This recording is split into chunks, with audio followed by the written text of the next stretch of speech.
Okay. Okay. This is Glennon, and this is Lita, and I'm Jim, and we are Team Bartender. Bartending is an art form, but it can be simple enough so that everyone can at least give it a try. So,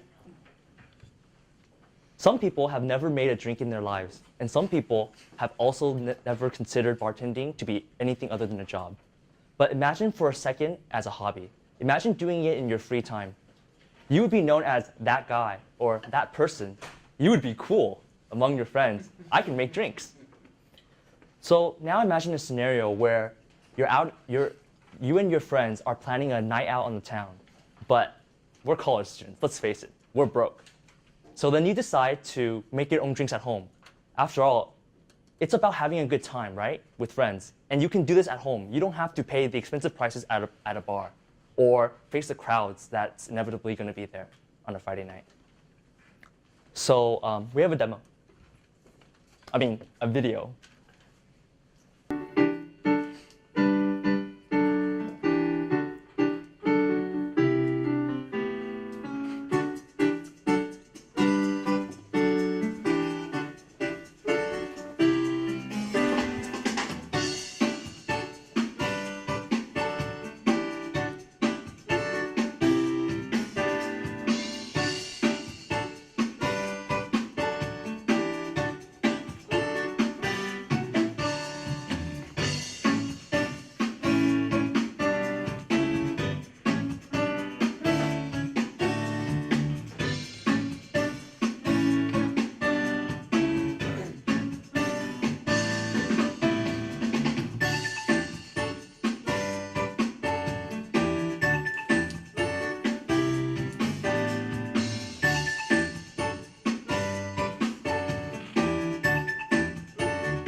So the goal of our app is really to bring a social aspect to the idea of being at a bar or bartending.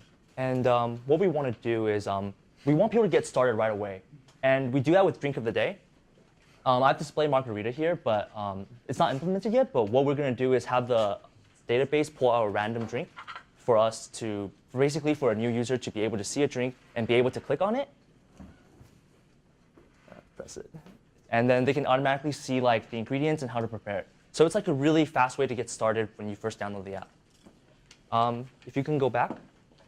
If you go to the Explore feature, this is a feature that we thought a lot about. And basically, the idea behind this function is that not everyone knows all the recipes or all the ingredients. I don't even know what a lot of the liquors or mixers have. You can expand liquors and mixers to see that there's a lot of things in there and that I can't even pronounce. But basically, it allows you to look through these ingredients through categories. And we have basically, just for now, we have mixers, liquors, and beers. And in recipes, it would basically work like ingredients in Explore. We would have different categories.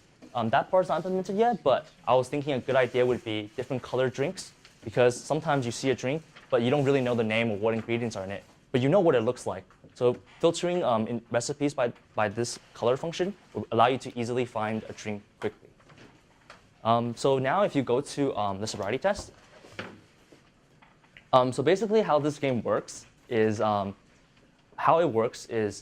it's basically a divided attention test. It tests if the user can actually pay attention to both the color and the word that's displayed before them. And on the next page, it's going to ask them a question randomly, either what color was it or what word was it.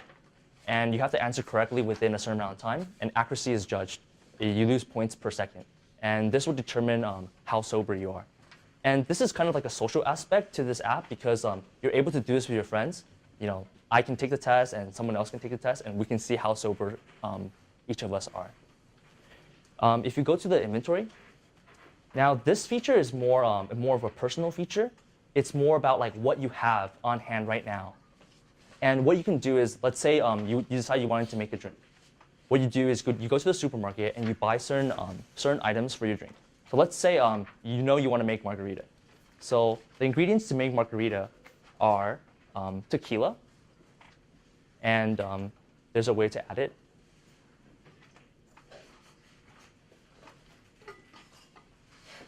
And Cointreau is also in margaritas.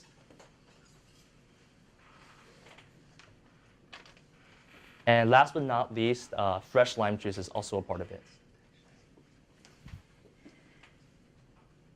And now, once you added it, you can brew, click the top hat, and you'll be able to see what you can make. And so that's margarita, and we're able to see that you can make it. But suppose that you want to make another drink. You want to add more items. Now let's say you want to make a pina colada. We all know these drinks, right? So now if you can add white rum to the list.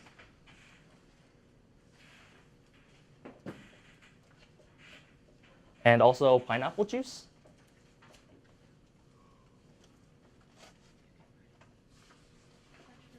Pineapple juice.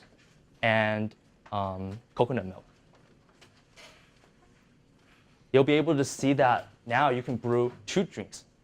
But now suppose that after a while, you made a couple drinks, and now that some of your ingredients have been depleted from your inventory list. So now let's say we no longer have coconut milk. And now if you try brewing again, it'll only brew with the items that you currently have that's not highlighted. So now you see that you can no longer make pina coladas. So